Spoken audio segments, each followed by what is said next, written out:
Secretary Jim Gray. This weather event was forecast to have 36 straight hours of snow, sleet, and ice, followed by dangerously cold temperatures. We received a little less snow than expected, but a lot more ice along numerous parts of Kentucky. That makes this an even more dangerous event than originally forecasted. Thankfully, Kentuckians were prepared. This is our 15th federally declared weather disaster. We know what to do, and the steps taken by everyone has made a huge difference. A big thank you to all our Kentuckians who avoided the roads yesterday and hopefully are avoiding them today as well. At the state level, we started preparing earlier last week. Steps included pre-treating our roadways, preparing equipment, and coordinating with partner agencies. It involved bringing in contractors to increase the size and the speed of our response. It included designating warming centers, pre-positioning water, coordinating with the Guard and other state agencies, and ensuring our utilities had increased their number of linemen and were ready to seek mutual aid. On Friday, I signed a state of emergency and activated the state's price gouging laws. And on Saturday, the president approved an emergency disaster declaration. Thank you to President Trump for taking that step. The system has now moved out of the eastern side of our state, but I want to emphasize we are not in the clear yet. Some roads, especially secondary, are still impassable. Our interstates, that while we have made significant progress, if you're on them, if you have to be on them, you need to slow down. If you're going the full speed limit on our interstates, you are driving dangerously. Roadways are still slick and temperatures are still dangerously cold, and that will continue throughout this whole week. We hope that there will be a period today, but we especially think there will be one tomorrow where the temperatures will rise enough for us to make significant headway on our roads. We need folks to continue to avoid travel today if possible. This system began moving through the state on Saturday. Areas in northern Kentucky received up to 12 inches of snow, with 4 to 6 inches hitting much of central Kentucky. Ice accumulations were higher than expected and had the biggest impact. Some areas got over 3/4 of an inch of ice. That's enough to bring down tree limbs. Even worse, that's enough to bring down power lines. It's caused significant power outages and major impacts on our roadways, especially our overpasses. We're now looking at dangerous wind chills as low as -20 degrees across Kentucky. An upgrade to an extreme cold warning is possible. I will say I expect that for an extreme cold warning to be issued for Kentucky. Tomorrow morning is going to be the worst. It is going to be dangerously cold.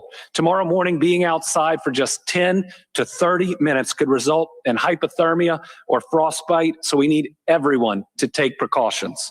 We need everyone to avoid spending too much time outside, and make sure you bring in those pets too. Our hardest hit counties were Barron, Pulaski, Allen, and Monroe, but this was a statewide event and every county had major impacts. We're working hard to address every area's needs. This event, again, is going to continue for several days. Currently, we are down to 47,123 power outages as of right now. That is down from 73,590 at the height of the outages yesterday. That means about 1/3 of the outages have been addressed. And remember, yesterday, with all the precipitation, all the snow and sleet and ice coming down, it was harder for the crews to do their work. That's not the case now.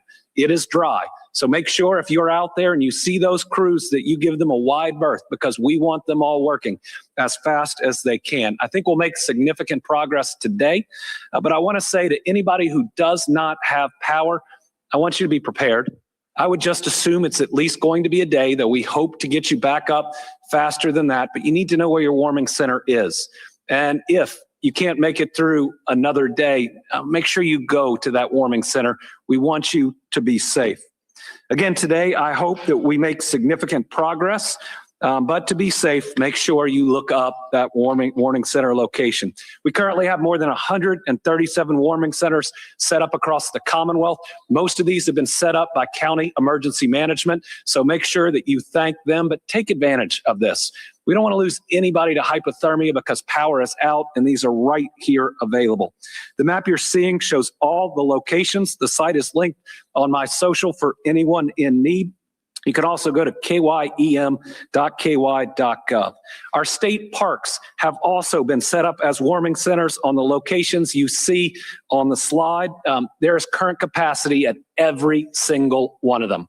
So if you are without power and you are close to any of these state parks, come on over. It is warm there. We have a place for you to keep you safe until your power gets back up online. At this point, we're counting a few hundred Kentuckians that are being sheltered, but we're confirming those numbers as we transport more people that are in need. Our team yesterday evacuated about 150 people from hotels in London that were without power. We also helped evacuate some guests from Barren River State Park, which was also out of power.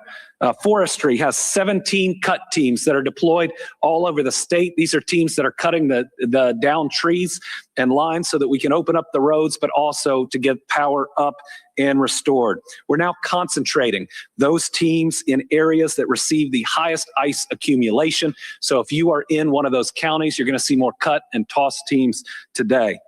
We have updates on water and wastewater systems. Boiled water advisory, not all that large, about 500 connections. We have 2 systems in limited operations and only 1 system statewide that is non-operational. So a great job to our water and wastewater utilities of keeping that service running. We have 1,100 Kentucky Transportation trucks on the road with additional 358 contractors that are out there. This is the type of man and woman power that we are putting to work to try to make sure those roads are as safe as possible. It's a heavy lift because it hit the entire state. We're throwing everything we have at it to try to get you all mobile in the next couple of days and reduce the impact of this storm. Electric cooperatives have crews being deployed all over Kentucky. We think in between the contractors, the regular employees, and this was a question yesterday, we requested additional resources from Ohio, Indiana, Illinois, and Michigan. That's mutual aid we are receiving from less hard-hit areas. We think we have 1,175 field crews. Those are utility field crews that are out there in the field trying to restore power. That is a huge number. So again, we're taking this seriously and we're throwing every resource we have at it. I'm going to turn it over to Eric Gibson. He has been here for the last probably 3 days straight, working really hard, trying to get the best emergency response to each and every Kentuckian. Eric. Yes, sir. Thank you very much, Governor, and good morning from the EOC. It's a team effort, that's for certain. There's a whole lot of people been here during this time, and the teams have been working really hard during this time to try to make sure that we meet the needs across the state. And today we're going to talk just a little bit about that effort, and I wanted to update you on some of the reallocation of our resources into those hardest hit areas. We worked overnight really closely with our National Guard folks to move resources into that area that we know that is really suffering right now, with nearly 50% of those customers in Allen County and Monroe County without power this morning. So we worked overnight with their forces, and they're reallocating their staff down there to put more soldiers in there, airmen and soldiers from the National Guard, the Army National Guard in there to be there to assist and try to get those roads cleared, get that utility crews to where they need to be so that they can restore those power lines and get you back online. With that being said, there's a few other things that we've been doing here that I wanted to update you on. Since yesterday, I shared that phone number with everyone that was for the unmet needs, and we took a lot of calls on that, and I really appreciate you all doing that. We've tasked those to the appropriate agency. I think we took 114 calls on that particular line. Additionally, we're talking with our forestry folks, our utility co-ops, and we're continuing to move those resources. And that's what we look at on an event. Once the precipitation ended, we started assessing our areas of greatest concern and then reallocating our resources to attack that. And I think that's what our teams are doing today. And you should see a continuous improvement in that area. Additionally, our shelters remain open, ready to meet your needs if you're in an area without power. Everyone is talking about the cold temperatures to come. The governor's highlighted that already. Brutal cold temperatures, near zero, wind chills well below zero overnight tonight and into tomorrow morning. We have the centers open. If you need that, remember the phone number that we posted yesterday, and I'm glad to share it with you today, 502-607-6665. If you need a warming center, or if you know of a situation that we need to address, please pass it on to us. We'll assign that task. Also, remember the vulnerable populations that are out there during these cold weather events. Our county officials, local emergency managers, judge executives have done a really good job of opening these warming centers, but make sure we're looking out for that vulnerable population. It'd be very difficult to survive a night at this temperature without proper protection from that. With that being said, we want to talk a little bit about our two main efforts here. That's the power restoration and transportation. And so we're continuing to work with those co-ops. The governor's talked about the mutual aid coming in. Our teams from Energy and Environment Cabinet, just over my left shoulder, have been here around the clock working with our co-ops, just making sure that we're communicating with them if they need any resources to get roadway clear, to get in there so that they can address those down lines. Those are those details that we're trying to work through to make sure we're there to get that power restored as quickly as possible. However, we can help them help you is what we're trying to do. And with that being said, I'm going to turn it over to Secretary Gray from our Transportation Cabinet, who's going to talk about that other line of effort on our roads and our highways. Secretary Gray. Thanks, Director, and thanks, Governor. You know, you all both said it so well. There is no I in teamwork, and that's exactly what's been illustrated so much in the last few days. And I want to echo again what the Governor has said. This storm has left an impact on all 120 Kentucky counties. Our focus at the Transportation Cabinet, at the Department of Highways, remains on keeping Kentuckians safe. We have literally thousands, almost 2,300 skilled highway crew members and staff responding across the state. With plow trucks, as the Governor said, nearly 1,500, 1,458 to be exact, chainsaws, graders, and other equipment at work. We're working to keep priority routes passable for emergency responders and for critical travel. Our message boards on the highways say today, icy road conditions, slow down. And also they say, avoid unnecessary travel. There are no reported major roadway impacts at this time. However, I just got late breaking news that we do have a jackknifed semi has blocked southbound 75 just north of Clays Ferry Bridge. Fortunately, we have pre-positioned wreckers and they are responding as I speak. But at 8, I want to thank our traveling public for giving our operators room to do their jobs. Thank you so much for that, because it is likely, things are likely to change as travel increases. And until roadway conditions improve, we have to be more mindful and more careful. At 8 a.m. this morning, there were a handful of state highways blocked by downed power lines, at least one closure due to flooding. Ice is still affecting trees, particularly in southern and eastern Kentucky. Some progress overnight. Interstate routes range from wet in places to wheel paths to snow-packed. Our focus today is on priority routes, crossovers, ramps, turn lanes, and secondaries. We're taking advantage of what sunlight we have before the onset of this bitter and brutal cold tonight. As the Governor said, and I've said it already, if you don't need to be out, stay at home, stay safe.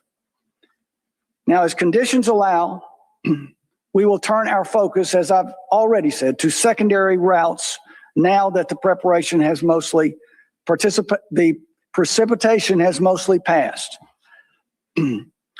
Remember, with ice and downed trees and extreme cold, they remain a challenge this week. Salt plows nor plows will be as effective. And be on the lookout for a couple of minor weather makers perhaps this week. Clipper Systems later in the week. Crews will be ready to respond to whatever weather conditions are thrown at us. We want to thank Kentuckians for doing their part by staying off the roads. It's made a a huge difference. But if you must travel, expect the unexpected. Watch for black ice, fallen debris, stranded vehicles, and dark traffic signals due to power outages.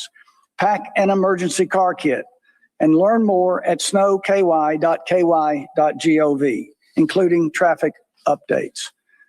Now, a reminder, for safety purposes, state offices are closed today, including driver's license offices. Appointment holders have been notified, and staff will work to reschedule. Remember, with a completed vision screening form, you can still renew online. See drive.ky.gov. Again, I want to thank our snow and ice fighters, not only on the front lines, but at, for example, right here, the EOC, where they're working with other agencies and technicians working to keep equipment in good shape. Back to the governor. As Secretary Gray mentioned, we pre-positioned 12 large wreckers that can clear the roadways when we have these semi-jackknives.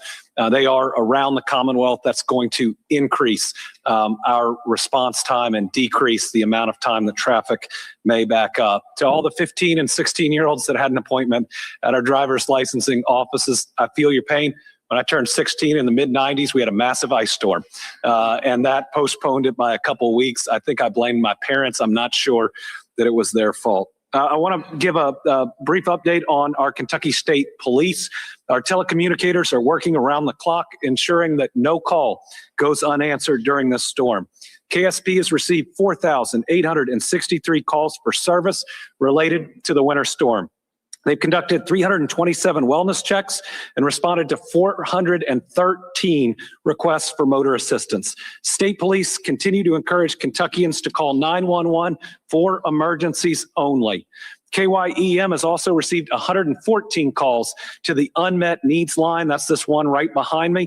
That number is 502-607-6665. 502-607-6665. In closing, we're working really hard to get the roads safe and to get power back on, but we still have some days ahead of us to fully accomplish that goal. So please don't travel today unless it's an emergency. Keep your phones charged and have backup flashlights if needed. Make sure you have a weather safety kit ready. Know where your local warming center is, and if you don't have power when it's getting close to night, I suggest you go there and make sure that you have a warm night tonight. Keep your pets indoors. Don't go outside for extended periods of time.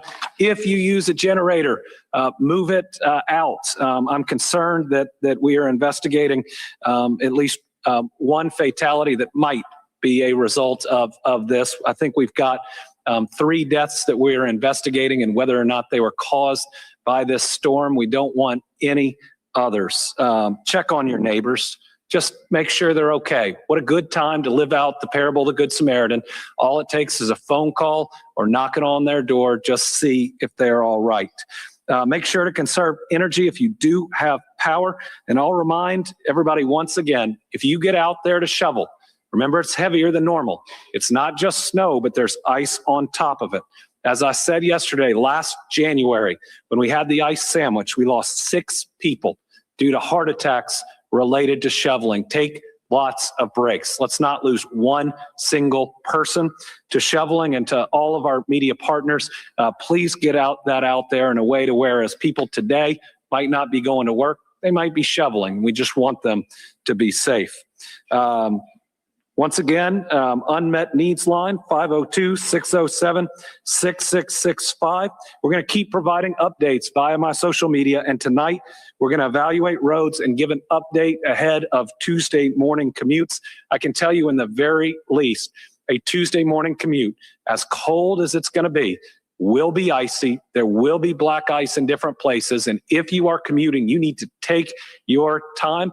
We believe that we can get the roads in much better shape Tuesday, tomorrow, as it warms up a little throughout the day. So remember, we'll get through this and we'll get through it together. everybody out there, stay safe. We've got 3 journalists that are on the line for us. We'll start with Tom Latek from Kentucky Today. Thank you, Governor. Good morning to you and the gentleman there beside you. The Senate Democrats and now some Republicans are talking about not funding Homeland Security. How will that affect the aid that FEMA has, the president has approved for Kentucky due to this storm? Well, I haven't seen, oh, you mean federally? We'll see. Right now, the president has signed the necessary paperwork for this to be an emergency approved by FEMA. I fully expect those dollars to flow, and typically those dollars are in the form of reimbursement, and they take years to come through anyways. So I don't see any long-term impact right now, and I know that that argument isn't about natural disasters. I believe both in our congressional delegation, Democrats and Republicans from Kentucky believe that we should continue FEMA funding that helps states get through this. The Trump administration had been cutting back on that. There had been draft memos that said snowstorms might not be included, but guess what? They signed this one, and we're grateful for that. So I've got no complaints from our federal partners for this. We got FEMA that have been in the room, and we're grateful for their partnership. Next, we have Karen Czar. Good morning, Governor. Thank you. Governor, it sounds like, of course, you're saying today, please no non-essential travel. And I believe you're saying into tomorrow. As far as what is the timeline? When do you anticipate it will be safe for non-essential travel? And also, do you have a number as far as people utilizing shelters and state parks? So far, our state parks don't have a significant population. Only a couple folks have come to our state park warming centers, but they are there and they are available. What we're finding is that there are a couple of congregate shelters, mainly run by the Red Cross, but people are finding friends and family that are close by to stay in. If you look at our map of power outages, while it's a lot, 47,624 at the moment. It is almost all in one specific area. So if you have friends or family members really 2 counties away where you live, you can find a warm place, and that's where we believe that most people are. But again, if we can put up the slide for our state parks and warming centers, all of these places are available. We have our employees in there ready to take care of you. So if you don't have power, we don't want anybody to get hypothermia. We want everybody to be safe. Those are all open. All right, finally, Carolina from WLEX.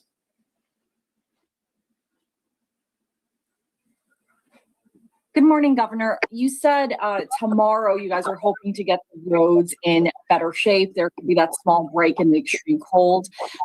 Is there a timeline, though, that the state has in mind to get all of the roads cleared, or is this really sunshine dependent at this point? That's a good question. I do think the quality of the roads is going to be sunshine and temperature dependent. If you look right now, we are going to be cold all the way through next Monday or Tuesday. This is going to be an extended period of cold. Now, I think today, I think we're going to get some good work done on the roads. Tomorrow, I think we may have some significant progress. If that happens and there isn't significant additional accumulation, I think we will be much safer after the middle of the day when we get the sunshine to tomorrow. But we're going to continue to give updates. You know, we can't change Mother Nature. We can just do our very best. Remember, the salt and the brine have specific temperatures where if it gets under, it just simply doesn't work as well.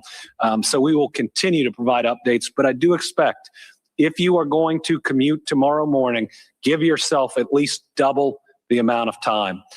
Think about what major roads you can take as opposed to minor roads. Take a really good look at your neighborhood or where you live, and think about whether you can get out of that area.